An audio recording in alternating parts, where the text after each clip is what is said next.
Oke, itu soal angka. Apakah itu artinya situasinya sekarang memang kita sudah sampai pada tahap apa, Mas Anies, melihat situasi Jakarta sekarang?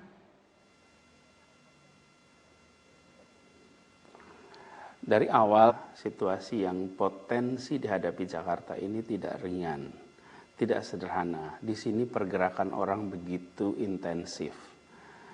Lalu lintas lewat kendaraan umum, kegiatan di sekolah, kegiatan di perkantoran, di tempat hiburan itu luar biasa tinggi. Karenanya pembatasan pergerakan itu penting, tapi itu bukan kewenangan kami. Karena itu yang kita lakukan adalah mengkampanyekan tentang social distancing. Ini harus menjadi kesadaran. Kita mulai dengan apa? Satu, penutupan tempat-tempat wisata, penghentian Car Free Day, kemudian sekolah ditutup. Itu semua dalam rangka membangun kesadaran. Lalu kampanyekan lewat jalur kecamatan, kelurahan, sampai dengan RT, RW tentang pentingnya melakukan jarak aman. Kurangi kegiatan berjabat tangan. Jadi kampanye social distancing ini menjadi penting karena kita tahu dari data yang kita miliki bahwa ketika orang berinteraksi, bersentuhan, kemungkinan tertularnya meningkat sangat tinggi. Jadi untuk mencegah itu dengan cara pembatasan. Nah, ini salah satu contoh yang kita kerjakan. Kemudian setiap kali ada kasus di mana orang dicurigai memiliki tanda-tanda COVID, maka kita segerakan melakukan pengetesan. Tapi pengetesan itu tidak bisa kita lakukan. Kemarin-kemarin kita harus mengirimkan untuk mendapatkan hasilnya. Alhamdulillah hari Senin kemarin, hari Senin malam, kita mendapatkan izin untuk melakukan pengetesan itu di Jakarta. Jadi dalam waktu amat singkat, Jakarta nanti punya kemampuan untuk melakukan pengetesan. Tetapi ada kapasitasnya, kemampuan untuk mengetes itu. Karena alat yang dimiliki itu bisa mengetes satu hari kira-kira 120 sampai 150 case sampel. Jadi tidak kemudian serta-merta kapasitas pengetesan itu ada bahwa kita sekarang bisa melakukan, tapi dibandingkan dengan jumlah yang harus dites, ini jumlahnya masih belum sebanding. Ini yang kemarin kami selalu sampaikan. Baik, Mas Anies. Bahwa paling penting silakan. Ya, baik, Mas Anies, maaf saya harus potong. Tadi Anda katakan bahwa kalaupun daerah sekarang sudah mendapatkan izin untuk tes, tetapi kapasitasnya hanya 100 sampai 120. Nah, idealnya DKI Jakarta, seberapa banyak yang mau dites, Mas Anies? Sebetulnya kalau itu biar nanti tenaga medis ya yang bisa menjawab secara detail. Saya tidak ingin masuk ke wilayah medisnya. Tetapi dari apa yang kita pantau selama ini, memang sebanyak mungkin melakukan testing lebih baik sehingga bisa mendeteksi.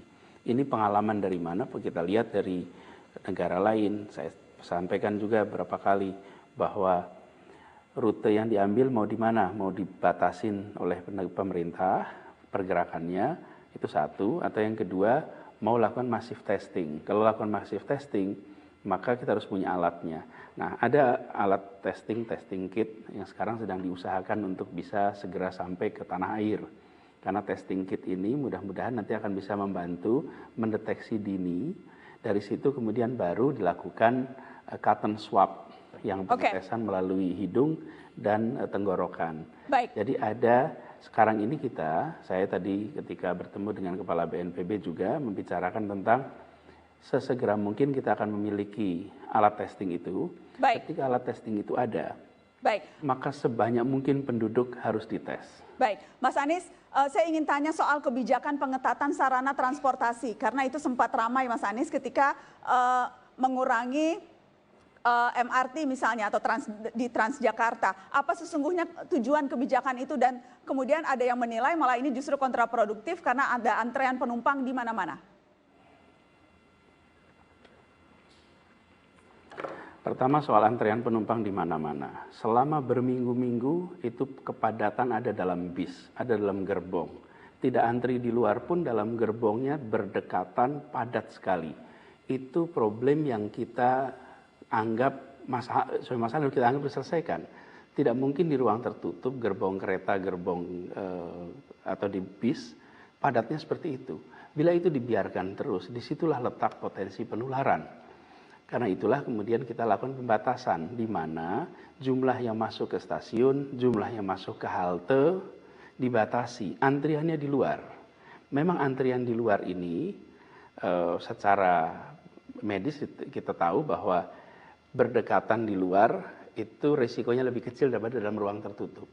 Tapi ketika itu kita kerjakan, kita sekaligus mengirimkan pesan bahwa ini ada 1 juta orang yang menggunakan transportasi kendaraan umum di Jakarta, ditambah sekitar hampir 1,2 mungkin yang menggunakan kereta. Ketika Jakarta melakukan pembatasan di dalam transportasi umum, mengirimkan pesan pada semua bahwa COVID-19 ini bukan masalah yang ada di WA Group, ini bukan masalah yang ada di sosmed, dan bukan masalah yang ada di negara yang jauh sana seperti minggu-minggu dulu. Sekarang masalahnya ada di dekat kita, ada di antara kita.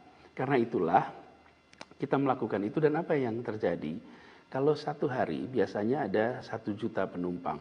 Hari Senin kemarin, sesungguhnya yang menggunakan kendaraan umum di Jakarta itu sudah turun menjadi 250.000. Baik. Artinya kita mengurangi jumlah orang yang berinteraksi langsung. Harapannya bisa nantinya mengurangi potensi penularan. Baik. Dan apakah itu artinya kebijakan ini memang kemungkinan akan diambil lagi? Kita akan tunggu langkah-langkah ke depan yang dilakukan oleh Pemprov DKI Jakarta. Terima kasih Mas Anies sudah bergabung di Mata Najwa malam ini, Mas Anies. Sama-sama, terima kasih.